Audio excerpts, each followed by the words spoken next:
Hello and welcome to New Contracts 25-26, where we're going to talk about the new GMS contracts, and we're going to have a little think about the new things that are coming into general practice for this year, which have had quite a few changes due to new governments and new ideas coming in. So we're going to run through some of those to make sure that you don't fall foul of anything.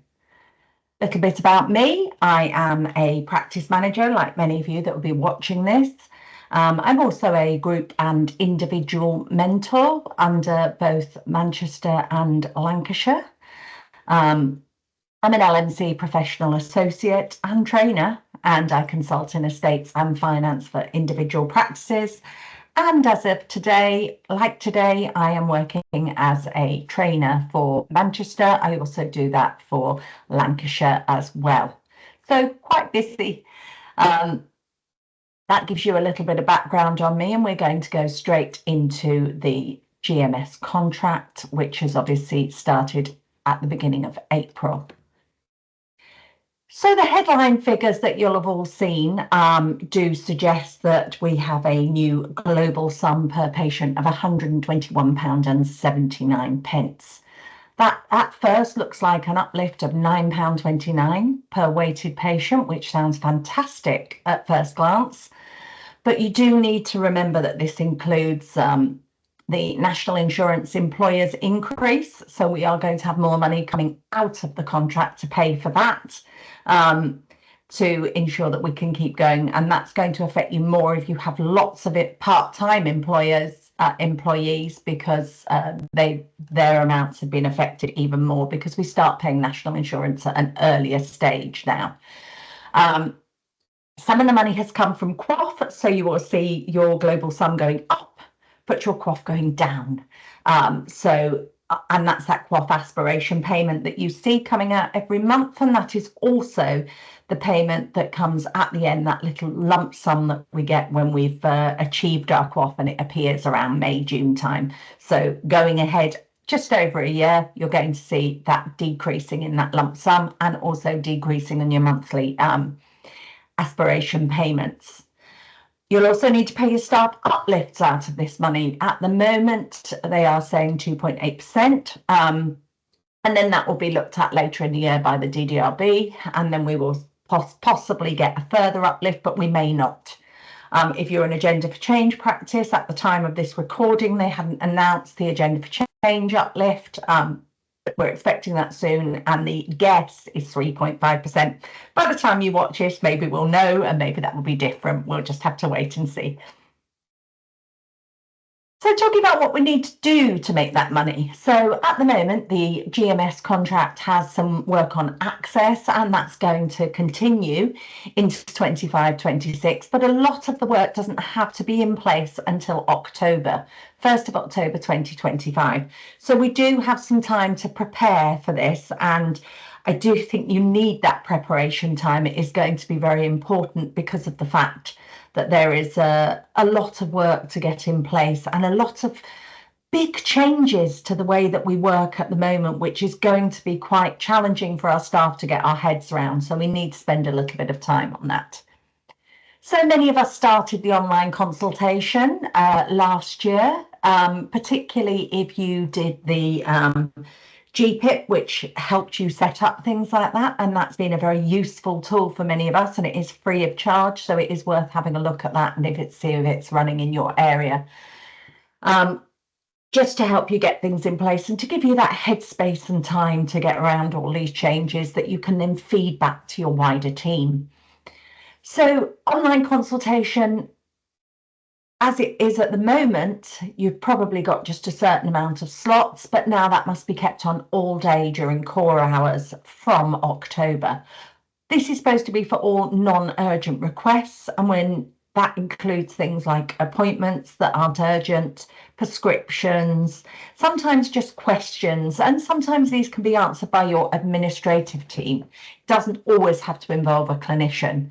We do have to display on websites that this is available, just to make sure we're not running it in the background and hoping that it doesn't get too busy. And we do have to put safeguards in place to avoid urgent appointment requests being added into this. So this is part of the reason that we need that extra setup time just to get ourselves ready for doing this, because that can be quite challenging to educate our patients and make sure that they fully understand that they mustn't be using this instead of that 8 o'clock rush for something more urgent. Also, for the 1st of October, we must make sure that GP Connect is fully embedded, allowing read-only availability for other NHS providers. But we do need to start allowing community pharmacy to send consultation summaries directly into our workflow.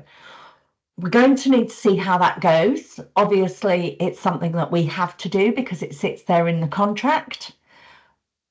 But we need to see whether things are going encoded, and if, especially towards year end, this is going to suddenly affect our QOF.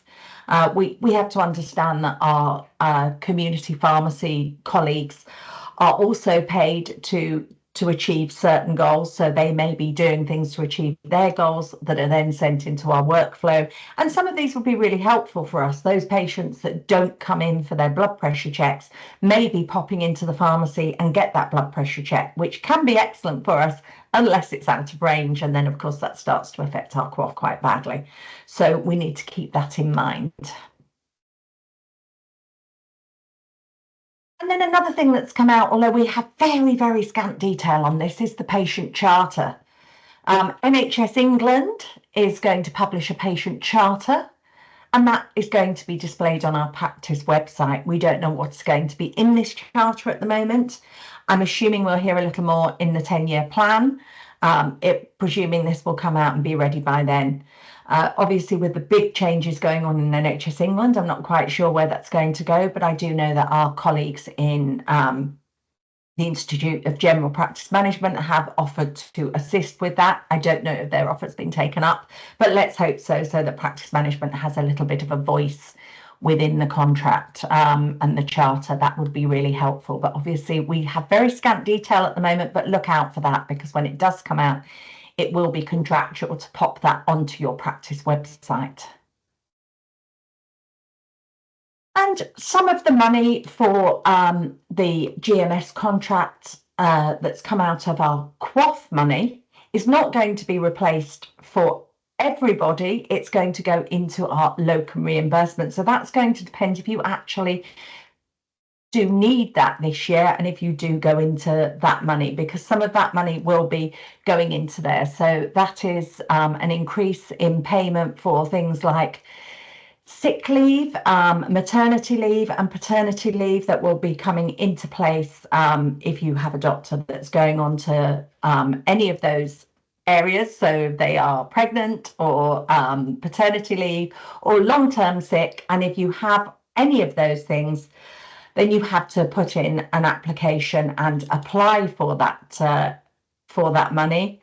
And it normally kicks in, certainly the sick leave kicks in after someone's been off for 2 weeks, so it's for a long-term sickness. So that's going to increase that money that comes back into practice, and that's coming out of QOF. But obviously that's only going to kick in if you actually have to apply for that money at any point. Otherwise your QOF will be going down and you won't actually see that increase coming in under that unless you are applying for it. Then there's a few little changes that we need to be really aware of that have just come and kicked into the GMS contract with not a lot of explanation. We received that letter back in February from Amanda Doyle, which gave some detail on this. And then there were some links that you could go and look a little bit further to certain things. So one change that's come in is the change in vaccine payments. It's going to be treated a little bit differently only if a patient moves surgeries. So if a patient, I'm going to give you, for instance here, your patient has their COVID vaccine on the 1st of the month, and on the 3rd of the month, they go and register somewhere else. And at that point, because they are moving, the incoming practice will receive the money for the vaccine, not the practice where the vaccine was given. When you're looking at things like flu vaccines, that you have purchased the vaccine, my understanding from this is you can still claim back for your purchase of your vaccine, but it will be the nurse's time who has actually put the vaccine into the arm that will be claimed back at their new practice. And the reasoning behind this is the way that most things are dealt with patients moving, such as quaff points, etc. Obviously, they go with the patient, so they've decided that this is going to be treated in this way going forward.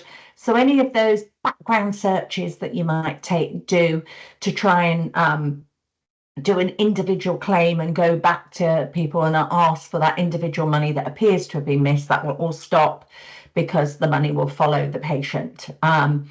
The hope is that if you're in an area where patients revolve around, that you'll get someone else's in as you lose some, and it will even itself out in the end. But that is new, and you need to be aware of it before you're spending time doing searches and asking for money for patients that have moved on. Now, one really big change, and this came out again in the Amanda Doyle letter, but it was just one line, just mention that we need to actually take part in the patient safety strategy. Didn't really say much else, and I know that many of you will have probably had a quick read through that and almost skimmed over that, thinking, oh, it's something that's going to come along. I actually went through all the links just to make sure that I had the information to feed back to you all. And actually, it's a really big piece of work. So it's not something to just leave on the back burner and think it will sort itself out. It really won't sort itself out. So to give you a little bit of a summary and to explain to you that if you apply for the paperwork that we often give out after these sessions, if you apply through GP Excellence, I have done an action plan of all the things that you need to put into place for your primary care safety strategy. So firstly, you have to allow your staff to participate in the NHS staff survey. So that is sent out. I think it used to come out in the NHS England bulletin. I don't know if that's going to change this year. And that's something that you need to make your staff aware of so that they can actually put their feelings in on how things work at your particular practice. You need to complete and have available some safety training. It's very specific. And that you'll be using that with your staff to go in with all the other training that we know they have to do.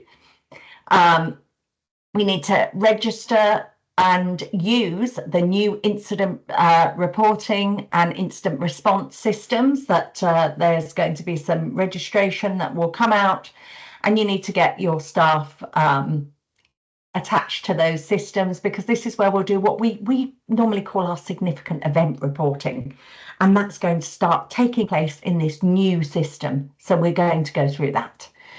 You have to then, this is the strange bit for me, identify a patient safety lead and a lay patient safety partner. So these patients, and we are going to go through this in a few slides, have to have certain values that they're going to work with you. And you have to review and test your patient safety improvements in diagnosis, medication and referral. So one for the clinicians to start to think about. So to break this down a little bit, because this is a whole new process for us. This is a system that is used already with hospitals. Dentistry are going to get involved, community pharmacy, optometry. Everyone is going to be part of this same system. So everything, all the information starts to flow. This is part of the moving us all working closer together, I believe. So we are going to have to complete this free online NHS patient safety training. There is a primary care specific model, so we won't be doing the same modules as the dentists, for instance, or the optometrists. And the training includes information on safety culture, human factors, ergonomics, incidents, and you can access it without an NHS email. It can be for people that don't have that, but maybe your students that are coming in. Takes about an hour to complete. So that is something to start thinking about for your staff to have to go through this training. And then your ICBs have some work to do. So your ICB has to identify a digital clinical safety officer and provide some digital implementation and support training to primary care. So that's part of our GPIT. So that's something that they need to be looking at. And they also need to look at us having access to guardians who are independent of the provider practice. And they're going to produce some safe digital products for general practice that meet our quality assurance standards. And that's sort of the job of the ICB to get those things into place. And then the National Patient Safety Team, who are going to be working within NHS England and partners, will co-design some primary care examples of and responses to safety events. And they are going to prepare this for us, promote a systems approach in response to patient safety incidents so that we all work in the same way. And that's something then that they're going to work alongside CQC, the GMC and various other of the pharmaceutical councils and the nurse medical group, etc., to make sure that we all work in the same way. And then they're going to review our data that comes through our staff survey to understand the responses to the patient safety questionnaires to see where that things are getting improved. And they are going to promote priorities for digital decisions. So there's the ICB and NHS England are going to be doing some work in the background of this. They're going to produce a safety healthcare inequalities reduction handbook for primary care, and they're going to assist us to develop and learn from these safety events. It's a big piece of work because some of the work starts to involve your PPG, and to go through my action plan that I've organised for you, you have to have a patient safety lead. In the practice, I imagine in many practices that may end up being the practice manager. If you're in something like a dispensing practice and many of the things are medication, perhaps you might want to involve your dispensing manager if you have one. We're going to have to get all of our staff trained. We're going to have systems that flag up safety issues such as referrals, safeguarding. Now, some of this is already in place in EMIS, some of it's in place in Ardens, but systems are going to have to get better at doing this to make sure that we are ready for this. All staff need to know who your freedom to speak up guardian is. So that is something that you need to make sure that your staff are aware of.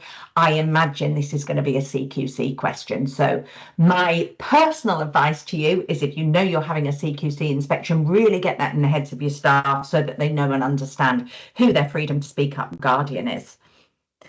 You have to give staff access to wellbeing offers. Now, this is something that we all do anyway, but there is a link that will give you some of that advice of exactly what your staff need to have.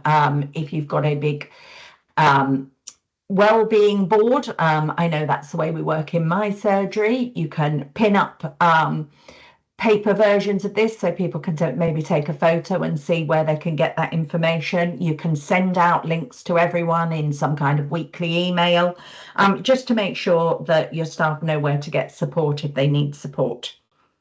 When you've organised your staff lead, you will need to organise a patient safety lead, maybe a member of your PPG, maybe if you have some retired doctors or retired consultants that happen to be a patient at your practice, that might be a good person because they understand what's going on with safety within medication and within consultation, so they'll have a bit more of an understanding.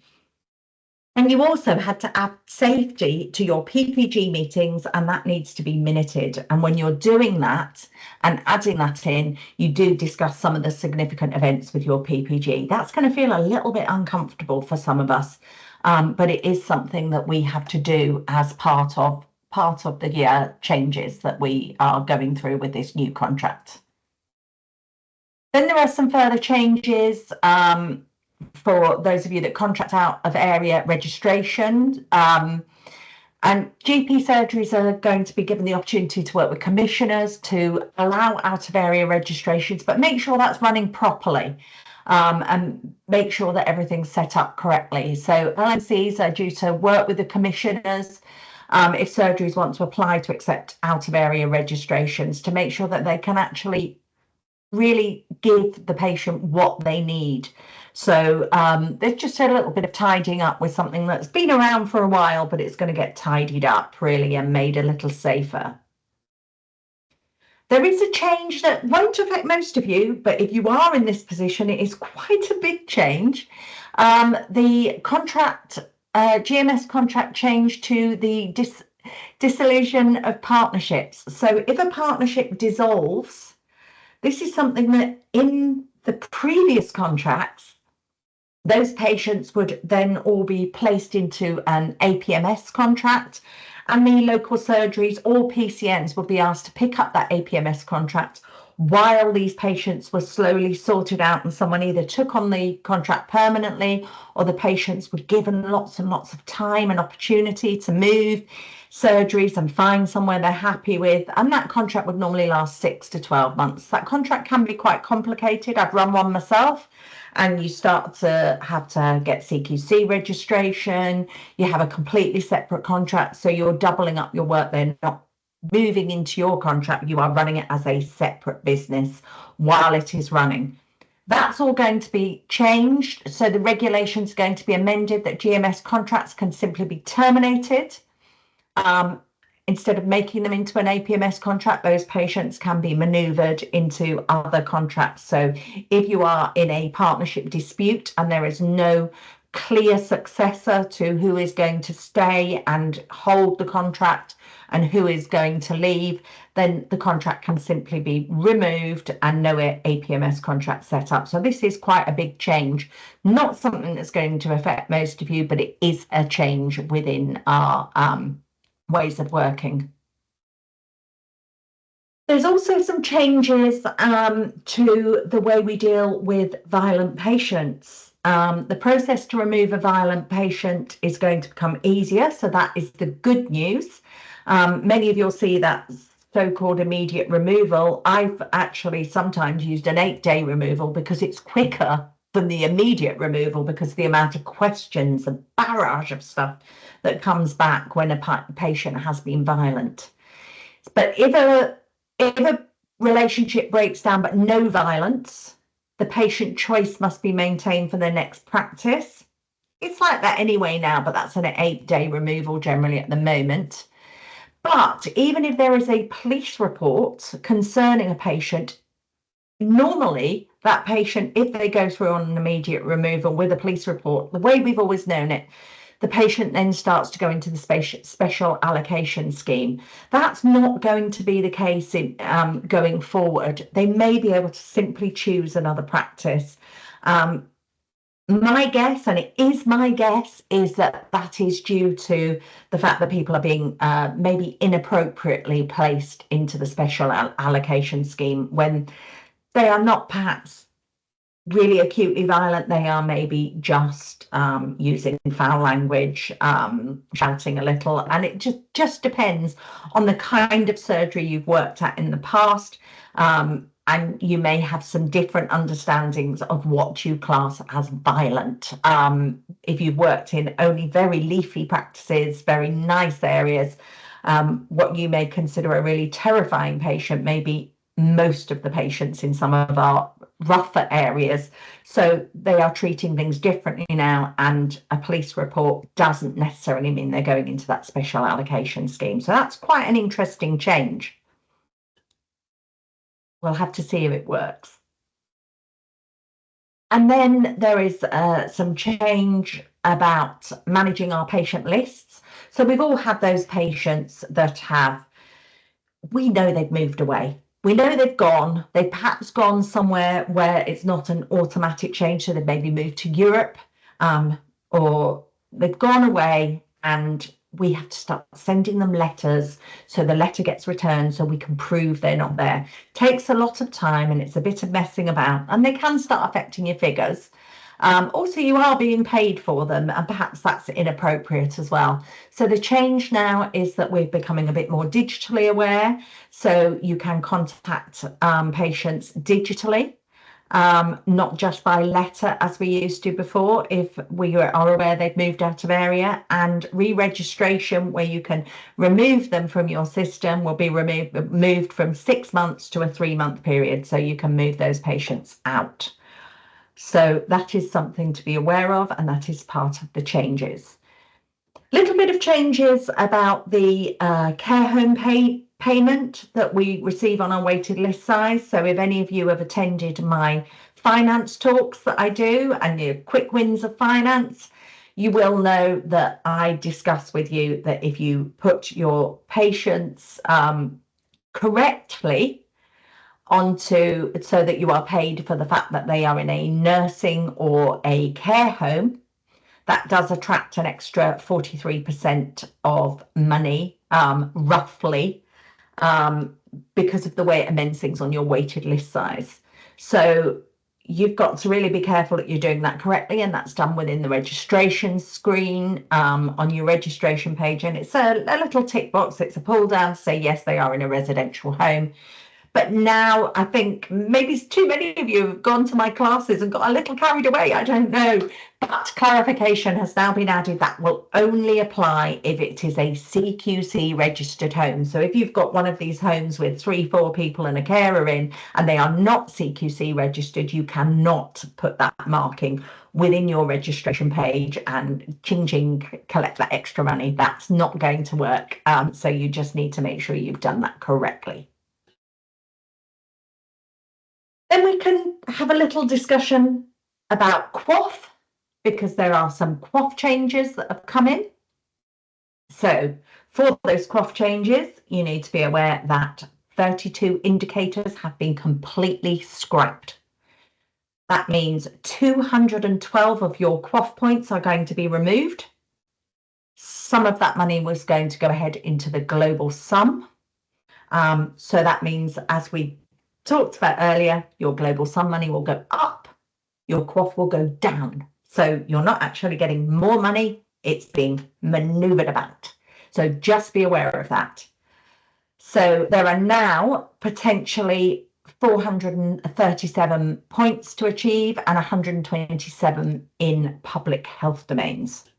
So to give you an idea of those big changes that have gone on within QOF, remember how we used to contact our cancer patients and do that review after 3 months and also 6 months to make sure we worked with them on that? Gone, scrapped. Doesn't mean you won't necessarily consider continuing to do that for clinical purposes, but it does mean that it's gone as far as payment via QOF purposes. So if you've got a cancer care coordinator that you've worked out through your PCN, you may need to think, is that best use of money? If you're thinking from a financial side, and then discuss that with your GP partners who will look at it from a clinical position. All registers scrapped. So all that payment we used to have just for maintaining a register, gone. Where that matters to some of you is you may have attended my QOF prevalence classes, where we worked through increasing our list sizes to increase prevalence so that we got more money out of those list sizes in QOF. Gone. Could be a loss of revenue if you used to work really hard on that. Something I was very keen on, to make more money for my surgeries. Reviewing depression patients within 10 to 56 days after you have given them that diagnosis of depression, scrapped. Mental health patients still need those individual checks, but the payment for receiving all 6 elements of a mental health check, scrapped. Asthma. Our under 19-year-old patients where we used to do the exposure to smoke recording in their notes or their smoking status, scrapped. COPD patients being referred to pulmonary rehab, scrapped. Patients with chronic diseases who smoke being given an offer of support to stop smoking, scrapped, or at least the payment is scrapped. I imagine our nurses will still continue to do that. There are no new areas of work to work on, but the thresholds to receive the maximum money has gone right up in most areas.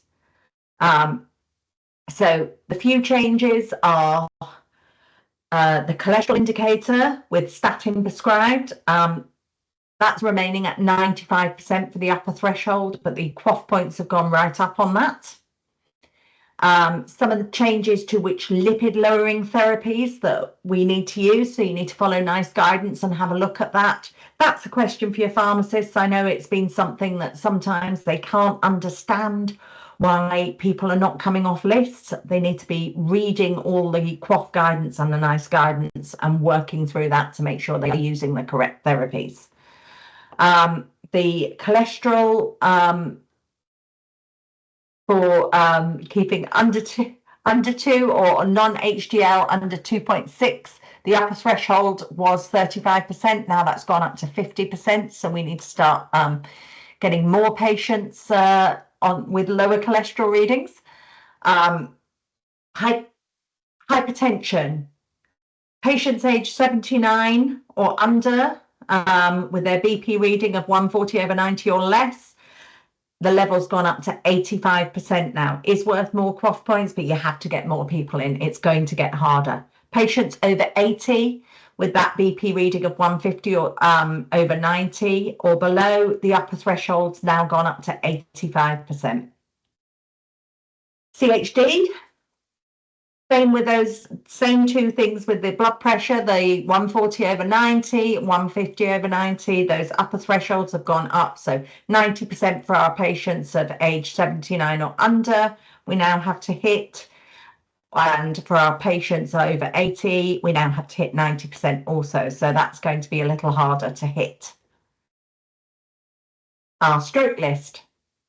Patients, again, the same two indicators with our blood pressure, the 140/90 for under 79s, that's now at 90% where we have to hit those targets. And our patients who are over 80 that need to have 150/90 or below, that's gone up to 90% now. So that's gone up as well. Big targets here. Our QOF changes with our asthma and our COPD. Asthma patients with a new diagnosis, it no longer actually says spirometry. It just says an objective test. So therefore FeNO potentially is one that you can use. And I would be looking at any local contracts that may pay you for that. I don't know exactly which ones because I know you're on all different contracts across Manchester, but that is something you can think about because certain areas you will be paid for performing FeNO or performing spirometry. So it's something to think about. The asthma reviews, one thing that's been taken out is the asthma questionnaire to be completed. Personally, we're still going to keep doing that because it shortens the length of the appointment. But that's something that you need to work out in your own practice, whether that's a worthwhile thing to think about, but it's no longer a part of QOF. It does still require a personalised plan, a recording of the exacerbations and an asthma control check. So you will still have plenty of work that you do need to cover. Our diabetes changes. Our patients aged 79 or under without moderate or severe frailty have a BP reading of 140/90 or less. Now we need 90% of that, but the QOF points have gone up to 27 points. And our diabetic patients being offered a statin, but do check which lipid lowering therapies are agreed because that's been realigned now under new NICE guidelines. So again, a chat with either your lead diabetic nurse or your pharmacist to make sure that they understand those changes and that we are giving the right information out to make sure we hit our QOF at year end. That is all your QOF changes. Then we have a few changes that have come in about childhood IMS.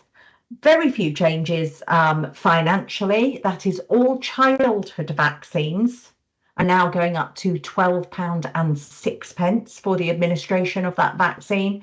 All other vaccines remain at £10.06, and that's the understanding that there are a lot of people now that aren't getting their children vaccinated, so it is that little push to make sure that we do get those vaccines into children that will push a little harder. That's the understanding behind it.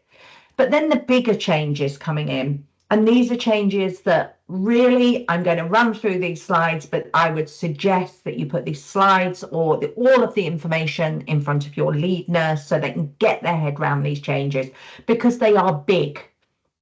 So our HIB and MENC, the changes coming in there is that after the 1st of July, so we've got a little bit of time, but after the 1st of July, they'll no longer be offered a 12-month HIB or MENC vaccine. They will instead be offered a hexavalent, if I'm saying that correctly, dose at 18 months starting from January 26. So instead of at 12 months, they are getting a different vaccine and they're getting it at 18 months. And obviously that's starting in the January. So you're going to have that lull of people that get it up until the 30th of June and then nobody getting it until January because the new vaccine is going to be phased in. And then there's going to be changes to MMR due to the fact that we are going to be doing vaccines for chickenpox. So these are going to start to be combined vaccines, but then this is where it gets confusing because dates are changing. So children turning 18 months on or after the 1st of January 2026, so you've got some time to get prepared for this, will receive a second MMR vaccine at their 18-month appointment. But children of 18 months to 2 years on the 1st of January 2026 will be invited for a second MMR dose being brought forward between January 26 and October 26. Then children aged 2 years and 7 months, are you keeping up? Because I know it's getting really confusing here, to 3 years and 4 months on the 1st of January. So there's lots going on the 1st of January, even though we'll all be closed generally, will receive their second MMR dose at the scheduled 3-year, 4-month appointment before October 26. So get your nurses to have a look at that one. It is going to get quite challenging. Then we're bringing in these chickenpox, or varicella chickenpox vaccine for children turning 12 months on or after the 1st of January 2026 again. They will receive 2 doses of MMRV. So that is the MMR mixed with the chickenpox vaccine. So 1 less vaccine, and they're having that at 12 months and at 18 months. Children turning 18 months on or after the 1st of January, you guessed it, will receive 1 dose of MMRV to complete their 2-dose MMR schedule. So they will have had their original MMR at the right time, then they're going to get this new MMRV dose. So just be aware, there's so many changes. Then children age 18 months to 3 years on the 1st of January will swap an MMR dose for a joint vaccine, and all children aged 6 to 11 with no history of chickenpox will be invited to have a vaccine. So that will be a big catch up. Now, what we do need to be aware of with that is obviously children who have chickenpox do not always present at the GP surgery. Often parents just deal with it at home. They know what's happening, particularly with a second child. This is something they dealt with before. So there are questions going to have to be asked to see if children have actually had chickenpox in the past. I'm going to take a breather and have a glass of water. Thank you for your patience. So that is most of your changes with your GMS contract that's come through. I am sure we will find out new things as we go along throughout the year, but that has concluded that section of this. We are then going to talk about changes that have come in with our PCN DES. The PCN DES this year has had a few changes, but not as dramatic as we may have expected.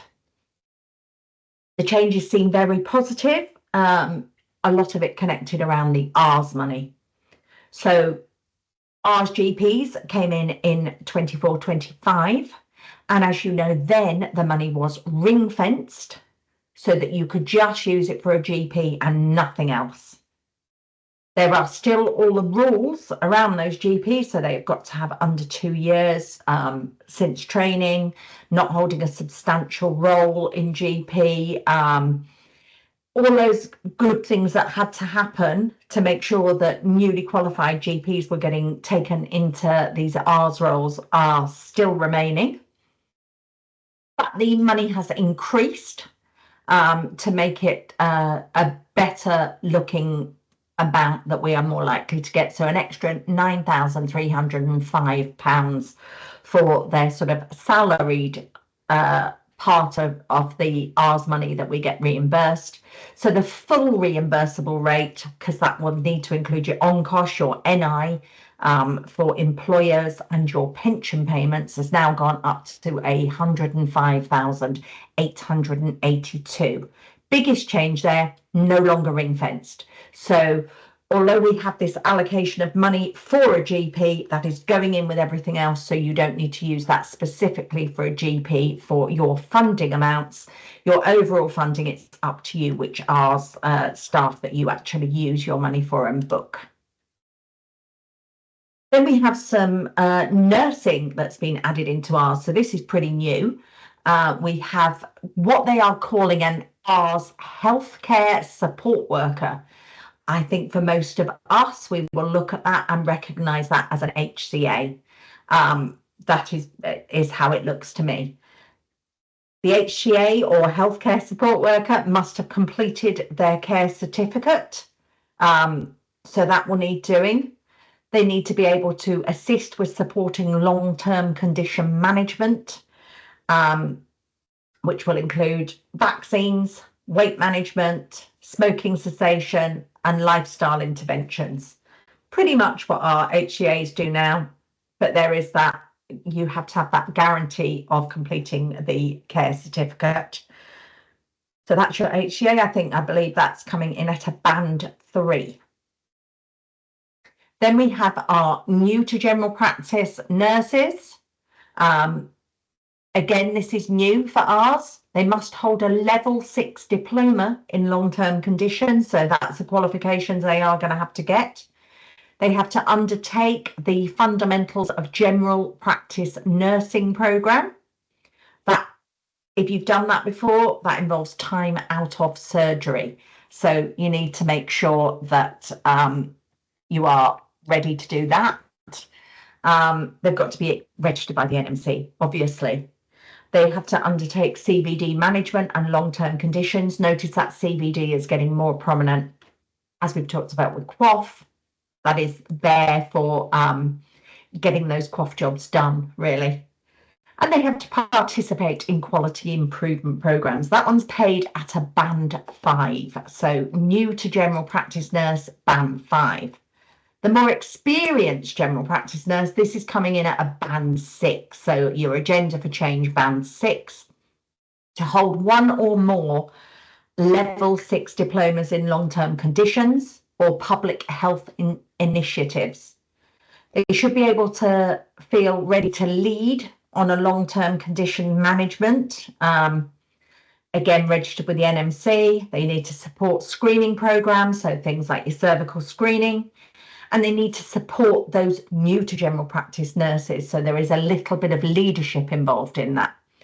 There are some rules around they cannot already work for you, and they cannot have worked within your PCN practices in the last 12 months. So if you are taking a experienced nurse, you cannot just change one of your PCN nurses to get the funding for this. This is a new role into your practice or PCN.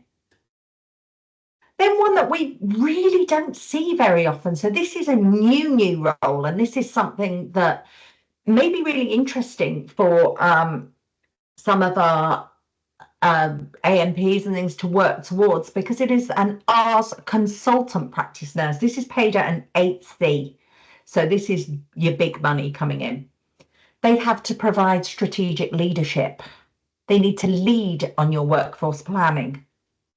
They need to drive your population health outcomes, reduce your health inequalities, sounding an awful lot, a lot like your population health lead and some of your clinical directors' roles merged into one. To me, that's the way I'm reading it. They need to lead on research. Research is getting bigger and bigger in general practice. They need to lead on this. They need to lead on complex care, and they need to integrate with our secondary care partners. There are not many consultant general practice nurses out there. I've never actually heard of any. I've seen consultant nurses within hospital in things like the stroke unit. But this is fairly new to general practice, I believe. So this is going to be interesting to see how this progresses across the years and what kind of leadership roles they are going to be taking. There are some changes slightly to our capacity and access improvement that's been sitting within our PCN-DES for quite some few years now. There are going to be risk stratification tools to be used to risk stratify our patients and then look at the continuity of care for those patients. So there was a really good continuity of care handbook brought out a few years ago. If memory serves me right, by the RCGP, that if you have a bit of a Google, you'll probably be able to find that. And that will help you work towards doing continuity of care for those specific patients. Again, I imagine GPIT would be a really good resource for some of this as well. The capacity and access is going to include continuation of supporting general practice to look at online consultations. So again, what we saw in that GMS contract, again, merging across to that PCN-DES. We have to ensure our surgeries are using continuity of care via our care navigators. So last year we were getting them care navigating to work out our appointments appropriately. Now we're going a step further, and we're going to have to get our reception team or our care navigation team sorted out to make sure they are considering continuity of care, particularly for those risk stratified patients. So for our patients that have got some quite severe chronic diseases, so they are not repeating themselves again and again and again to a new GP each time, there should be some continuity of care in there. And again, a reminder that online consultation must be available during our core hours. The PCN-DES looking at population health is going to start looking at showing improvement cycles of work within this to reduce health inequalities. And they want to see us working with our local communities. Again, just like the QOF, so everything's getting intertwined here. We have the CVD prevention and diagnosis work that we need to do to improve our levels of diagnosis for AF, hypertension, looking at BP, looking at cholesterol testing, and share information with our community pharmacists. Arrange follow-ups for hypertension, pulse checks for diagnosis. Lots and lots of things that we are supposed to do to make sure that people are sat on the correct registers. With our cholesterol checks, we need to start making sure that statin treatments are being offered a little bit more widely and increase our NHS health check update. And then we need to look at our high-risk patients for our under 30s with high cholesterol, for our, you'll excuse me, hypercholesterolemia. I am terrible at pronouncing that. So familial. So we need to be looking at different ways of working with certain patients. Then, despite the fact that cancer care has been removed from QOF, we can then look at cancer diagnosis care in our PCN-DES. So we need to review our cancer referral practices to make sure that we are doing correctly with those, develop our actions for colorectal and lung cancers, promote fit tests, promote non-specific pathways. So that's those pathways for cancer when our clinicians suspect cancer, but they are not sure exactly which type of cancer. There are non-specific pathways, and we need to be using those. We need to improve our screening. There is a website called Fingertips, which you can go through to look for variances within your screening, and that goes right down. So if you Google fingertips and then you work right down through your area of the country, down to your ICB, your place-based area, all the way down to your surgery, and then you can look at variances with local surgeries within that. There is some more work coming in on frailty, supporting an MDT approach for frailty because of all the falls that we see in our older generation, and to develop care and support plans for all of our frail patients. Continuing with the DES, there are still that percentage of SMRs that we need to complete, and we need to use tools to determine our patients that need our structured medication review, such as our learning disability patients, all of our care home patients, and our patients who are on 10 or more meds, our severely frail patients, and those who are on those medications that we associate with withdrawal. And you will note that most of your local areas will have some kind of local scheme about withdrawal as well, and about SMRs. So these again intertwine to make sure that we are covering things. Clinicians need to ensure that a patient actually understands their review, and if it's required, offer alternative medications, support national programs that are coming out. The PCN-DES is still mentioning our social prescribers to make sure that social prescribing is available to all patients in any PCN, and make sure that our social prescribers are integrated into any MDTs that we hold. The care home element of the PCN-DES is still there and is still very much a paid element, where we need to identify a lead clinician. We need to have coordinated MDTs, offer weekly care ward rounds, and identify shared learning within those ward rounds. And then also our enhanced access is in there, which if you are taking part in doing your own enhanced access as opposed to using a company to do that, you must be offered, you must be offering 6:30 till 8 p.m. on weekdays and between 9 and 5 on a Saturday. All patients under a PCN must have access to these appointments. So if your surgery is doing your appointments and a different surgery is doing their appointments, you have to make sure that those appointments are offered across so that you can book into each other's appointments if it's a more suitable day. There needs to be some kind of mechanism to do that. Within the paperwork you can apply to GP Excellence 4 from at the end of any of these videos, I have done an action plan on the PCN-DES area of working and planning. And some of that will give an explanation to the R's roles that we've talked about. And some of it talks about the finance, because the finance has changed and it is changed for the better generally.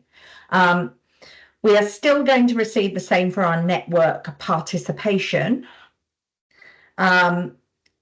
But everything else has changed a little bit, and there is a little bit more money available. So there's a little bit more money for our core funding and more for our enhanced access. Our care home premium has gone up to £130.253. So just a little bit more than that, 25 pence on that, on the end there for our care home premium. And our capacity and access support amount has gone up, although our local capacity and access money has gone down a little. There's going to be more money that has been manoeuvred into ours so that we can take on more staff, although obviously the R's GP has now all been integrated into the main R's. The impact and investment that's coming in is just staying the same. So that is not any extra money in there for impact and investment. And there is a plan to just show the little bits that you need to complete. So our impact and investment has not changed. So my slides here talk about changing, but the changes that in impact investment, they've just stayed the same. So that's your patients on your LD register to have their annual review, which also includes an action plan and a recording of their ethnicity. And our cancer IIF payment is our patients with our lower gastro issues that need an urgent referral to have a fit test recording in 21 days leading up to the referral. So that is something that you need to make sure is in place. It's not mentioned, as I said, because it's not a change. It is the same as last year, but just as a quick go over, that is something that you need to have a think about and make sure that you have got covered. Next, we are going to just talk about a few smaller things that have come in, but they are things that you need to be fully aware of. So there is your advice and guidance service. We are being told that it will be May before this appears in CQRS for us to tick box. We are going to need to make sure that we have got the correct codes. We have tried very hard to find out which codes that we are being asked to complete if things are going to be extracted, but it seems to be a little wishy-washy at the moment. Your advice and guidance request needs to be made before any referral to a specialist. So this is really, because it's a £20 payment for doing this advice and guidance. What this is to stop is any clinician that is just putting advice and guidance for everything while still referring to whoever they feel would be the right person to refer to. It really has to happen, and you have to wait for that answer to make sure that you are using advice and guidance correctly. If you do refer to a specialist before you've received that advice and guidance reply, or you go against their suggestion, you will not be getting paid. So that £20 will not be payable. And your ICB will be capping the amount of advice and guidance requests per practice, so that you don't just start going to advice and guidance for absolutely everything. At the moment, we haven't received, or at the time of recording, we haven't actually received what our cap is going to be, but we are expecting that to come out at some point. Then we have our weight management enhanced service. We're all getting kind of used to this. These are our patients who are either on our hypertension register or they are on our diabetes register. Very similar to last year, £11.50 a referral. You can refer to the digital service via a text, but the wording that they've made sure is absolutely in there now is that you must have discussed weight with a patient first and have permission for that referral. So you can't just take people off of your obesity register who happen to have hypertension or diabetes and send them texts when they haven't been into the surgery. You need to make sure you have permission for referring them for that digital referral. If you are doing it via text, you send that out and then you record your the referral straight away as a code within the patient notes, and then that can be searched on at the end of each month via CQRS, and you can apply for your funding.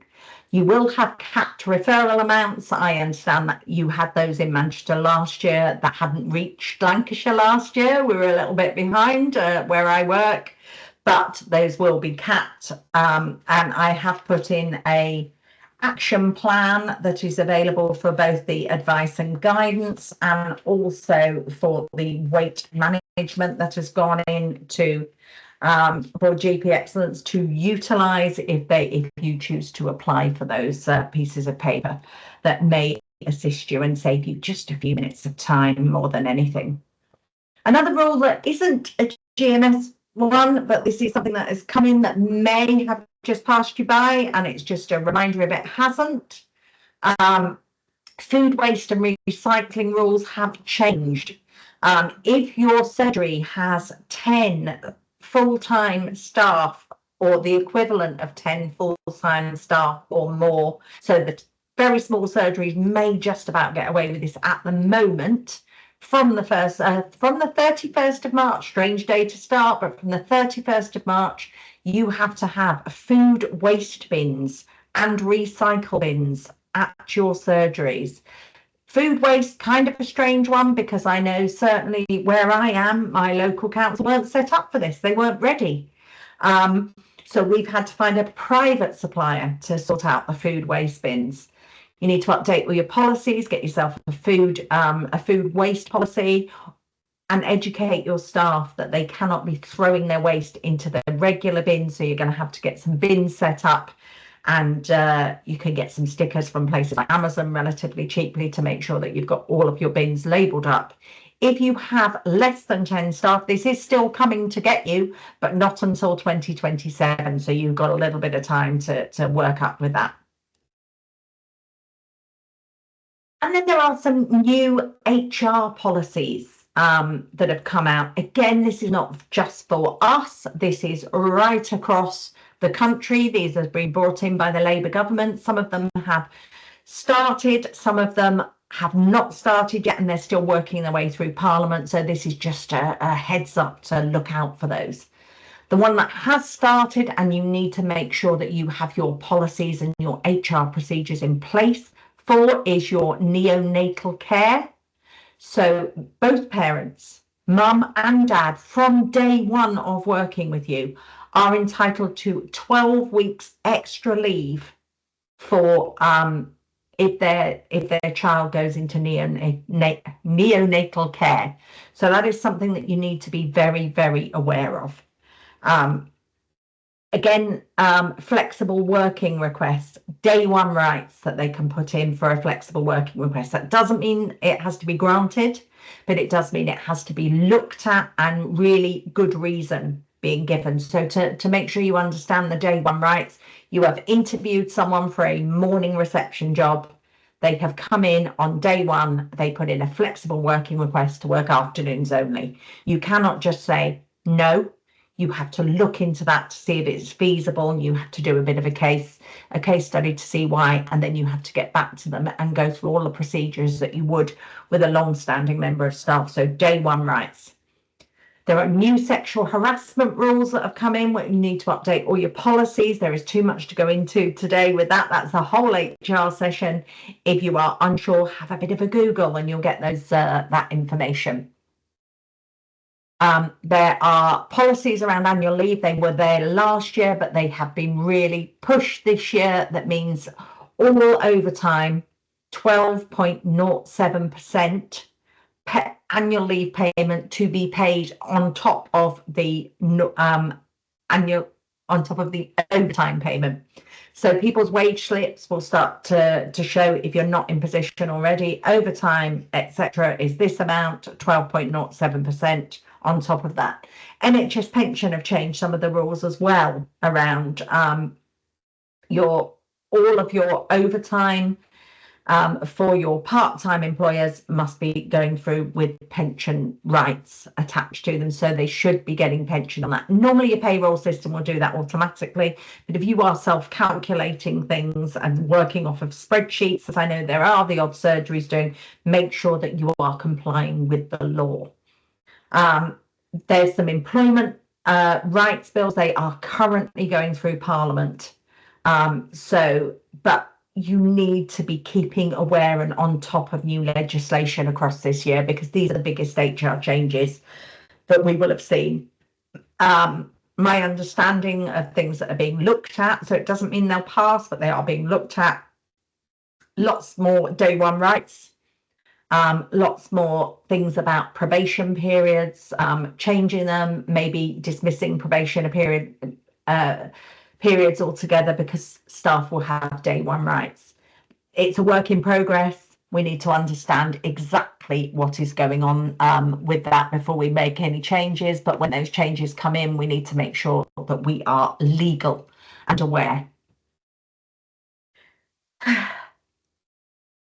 That's the end of those policies, and then we are going to have just a little bit of an overview for some of your Greater Manchester GP incentive schemes. You will have all received paperwork going over those Manchester contracts, and this is a very brief overview just to make sure that you've actually taken the time to read them and you are aware of what you're doing. So our shared care of medicine scheme, this is going to be a transition scheme because in Manchester, my understanding is, like many other areas, you are trying to work so that in the end, all of the different, what were sat under different CCGs within the Manchester area will all form as one under the ICB and all have the same contracts with the same money attached to them. Really important that. It's been very challenging. We have just done this piece of work in Lancashire and it has, I will say, fallen at the last hurdle. But it's become closer than it was. So it is something that I know that each area is trying to work on to make things fairer across the systems. So you have a transition scheme this year for your shared care of medicine to get you working the same, to prepare for an overarching scheme with the same money attached to it next year. They want you to review all of your shared care requests. And there are going to be some codes that you need to use. So if you are agreeing to initiate a shared care, you need to use the shared care prescribing code. If you have concerns about the pathway, a few concerns about the shared care, but you are going to go ahead, but you want to raise concerns over it, you need to use the management plan for shared care code just to make sure that it is, you're aware that there are some concerns. You can completely decline shared care using the shared care prescribing declined code, but this is going to be monitored and capped financially. So if you've got greater than 40% of declines, you will start to see your money change. You must have recourse in place for any monitoring that you're going to do. You have to reform a register of shared care medicine. So that is by your coding, you will be able to pull off codes to put your patients into a register. You're going to have surveys to complete and you are going to have to send a clinician to an engagement event, which will be held in Q3. Then our next part of this is our antimicrobial stewardship, or as we all know, we've been trying to reduce antibiotic prescribing, and that is coming in again. So for this part, we have to nominate a champion by the end of Q1. We have to participate in World AMR Awareness Week, and we have to submit a quality improvement plan, which will include peer reviews within that plan. We have to then show a reduction in our antibiotic prescribing, so you will have targets to reach. And we have to organise audits on prescribing in adults with sinusitis, sore throats, and COPD, reducing our 5-day prescribing plans. So lots of bits there to discuss with your pharmacist or your prescribing nurses. There are some long-term conditions, CVD and diabetes, incentive schemes or contracts. So you are going to be given a high-risk search to see patients who don't engage or who are poorly controlled with CVD or diabetes. And when you get those, that's some kind of risk stratification, which, as you know, was a buzzword within that PCNDES, and we are seeing that same risk stratification being placed into this. So that is that high risk search. You are risk stratifying to find those patients who don't engage or who are poorly controlled. And then you are going to have to look at how to change recalls to prioritise this group, to get them in, to have an extra high risk review on top of their normal review. No exception reporting is allowed in this. So you may be able to exception report them in QOF if they don't show up, but you cannot exception report in this to make your money. So that is where they are looking. You will get some templates, they'll be made available, and you are going to have some localized training on this. So hopefully you will be able to get through on that localized training. This is just a heads up that look out for it, make sure you attend that. Then we are going to have a third contract on elective quality improvement, where you are going to have to review all your referrals in practice. And then you are going to have to work with your PCN to compare your referral rates against high impact specialities. So to just see if one surgery is perhaps managing a little better. Pick 3 areas to focus on with really high referral rates, and then you have to share what you have found in that patient level data with the referring clinicians. So discussion to be had, that sort of MDT level chat within your GPs to make sure you are working all in the same manner. And then you're going to discuss the audit, reflect on ways to improve things, have a little summarization on that template that you're going to be given, and then put together an action plan for the 3 areas that you are again going to chit chat with your PCN to see ways of improving. You're going to put those improvements in place within your surgery, and then at time we get to Q4, you're going to rerun those searches, repeat everything that we've done, so that discussion with the clinicians, and check and see if there's been an impact of change, and then there'll be yet another template to sort out and work through. So that is your Manchester contracts. That is the conclusion of today, and talking through your different GP contracts that have all come into play from April. I hope you have a pleasant rest of your day. And if you need any of the action plans that we talked about today, please contact GP Excellence. I'm sure that will be made very clear when you pick up the videos on how you can do that. So thank you very much for your time. Once again, my name's Luann Stewart, and I've been working with you today on the various contracts for 2025 and 26. Thank you so much, and goodbye.